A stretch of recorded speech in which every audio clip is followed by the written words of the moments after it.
নমস্কার। আজ আমি কবিগুরু রবীন্দ্রনাথ ঠাকুরের ধুলামন্দির কবিতাটি আবৃত্তি করে শোনাচ্ছি।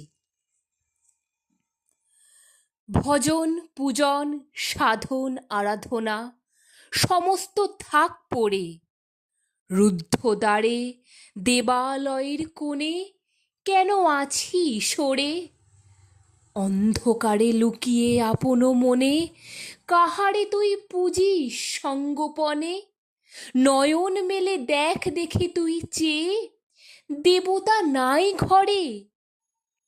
তিনি গেছেন যেথায় মাটি ভেঙে করছে চাষা চাষ, পাথর ভেঙে কাটছে যেথায় পথ, খাটছে 12 মাস। রৌদ্রে জলে আছেন সবার সাথে, ধুলা তাহার লেগেছে 2 হাতে। তাঁরই মতন সূচি বসন ছাড়ি আয় রে ধুলার পরে। মুক্তি, ওরে মুক্তি কোথায় পাবি? মুক্তি কোথায় আছে? আপনি প্রভু সৃষ্টি বাঁধন পড়ে, বাঁধা সবার কাছে।